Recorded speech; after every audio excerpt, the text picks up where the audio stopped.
And it is in a self-destruct mode. It is in self-destruct.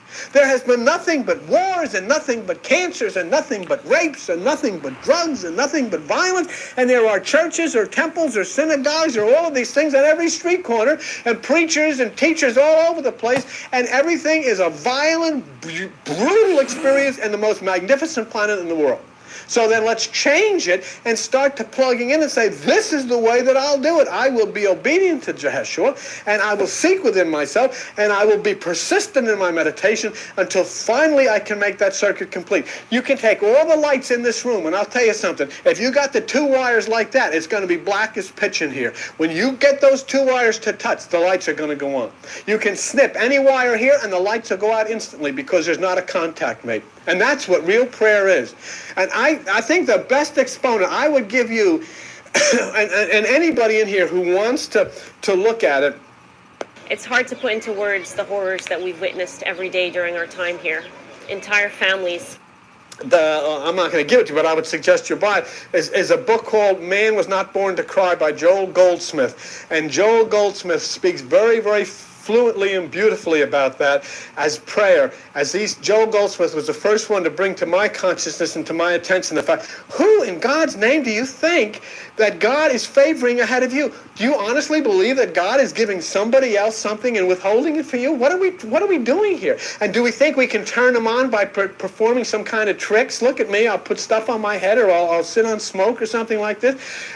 It's not true. What is God withholding from you that he's given to somebody else? It's ridiculous. How are you going to con him into, and all we do in religion, we con him. We con him. We'll have this holy day. We'll have this special thing. He's going to get all turned on by this. And this is not what Jesus Christ said. Jesus Christ said your prayer is in secret within yourself. Whatever you want to do within yourself, that's fine. That is fine. You want to utter words, and I do. Everybody does. There's nothing wrong with that. And it's a beautiful thing. But wouldn't it be wonderful if we can get to the point where we'll say, let's have a guru. Let's have a leader. I think Jesus, Jehoshua, qualifies tremendously. But the difference between us as followers of him and the religious as followers of him is I say we do exactly what he says to do. Okay? We have to do exactly what he says to do. Okay? And so that is the most beautiful aspect of prayer, is entering within yourself and allowing yourself to touch that higher place. Anything else? Anybody have any questions? Go ahead. Come on, let's say you can be heard, because nobody can hear you. I just find that even though I'm meditating and I haven't maybe made that connection yet, I find that something must be going on because I get led. When there's something that happens and I really need direction, I get it. Well, you see, let me tell you something. No, stay right here.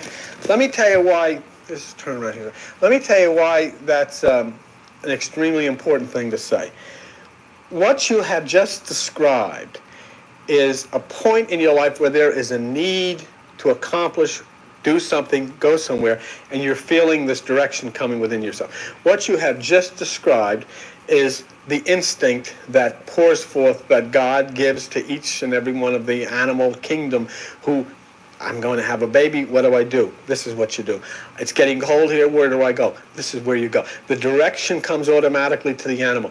We have to plug in. And when you start getting this feeling, it's the same thing. It's that beautiful instructive pattern that comes from the universe that says this is what to do. So I'm very, very happy to hear that. That's extremely, extremely beneficial. And that will come to you and will come to everybody else. And it doesn't make any difference whether you're Jewish or whether you're Italian or whether you're Portuguese or Hindu or Buddhist or Christian. It doesn't make any difference. Just being tuned in will get you that answer. Yeah, just when you just start to open up, it just opens you up in other ways. And That's so right. Even if you're not feeling that electrical, I just want to give people hope that you'll feel it in other ways. I don't, and you know what? That's a good point too. Forget about feeling electrical. Forget about it. Just forget about feeling anything, because that's all part of the physical body too. You can feel electrical energies inside of you, but forget about that, because that's the flesh, that's the body. And we want to ride in that place totally separated from that. You don't have to feel any electricity.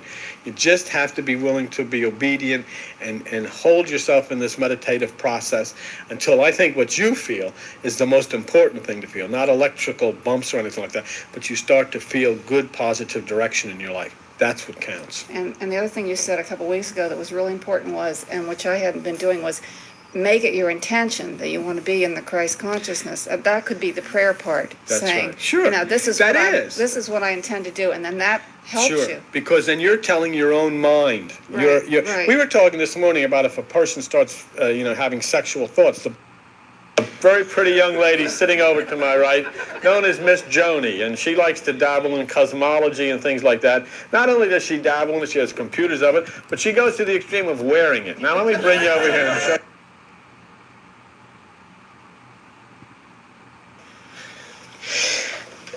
The middle chamber, the pineal gland, the fornix, and we see in the Bible that this winding motion leads upward to the middle chamber. Now, what did we find out? And look again on 16b. Please just look with me, because I know it's a pain in the neck, but just look at me. Look with me. Look, I tell you what, because there's a few, doggone it, there's a few new people here. So let me just pause for a second and just show you something so you can go very slow with this.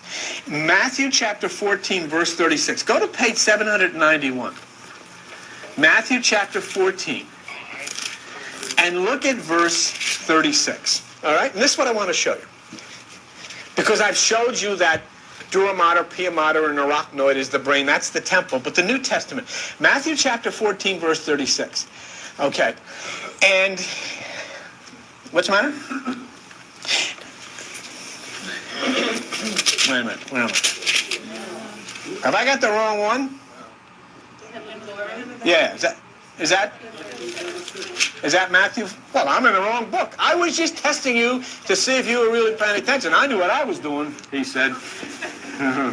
Matthew chapter 14, verse 36. And as only touched the hem of his garment, and as many as touched were made perfectly whole. So you have to touch the hem of the garment. Now look at page 16b of the material that I gave you. The complex structure that forms the medial margin, which is the hem. This is from the Stedman's Medical Dictionary. The hem of the cortical. The word cortical means outer, mantle.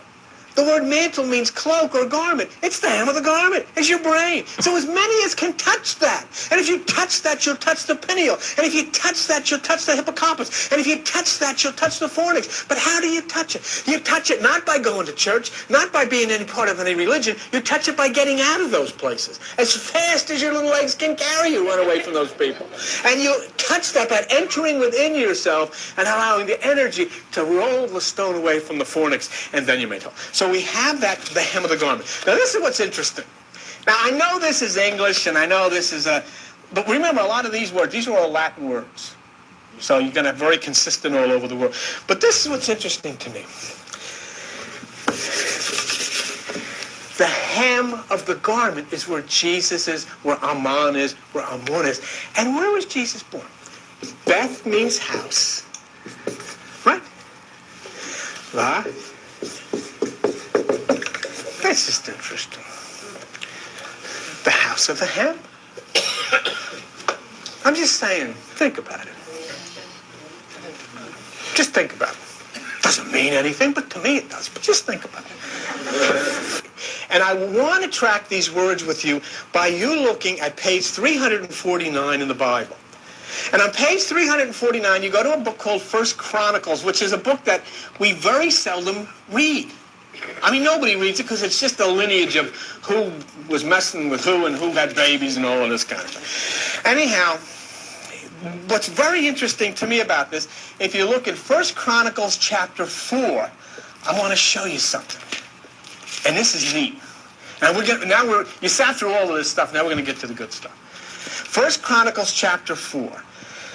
Look at verse 4. And Penuel, the father of Jedron. Now, the first thing I want to do, and I'm going to try this, I've never done this before, we're going to put this thing on. Because I want to show you something. Would you, could you,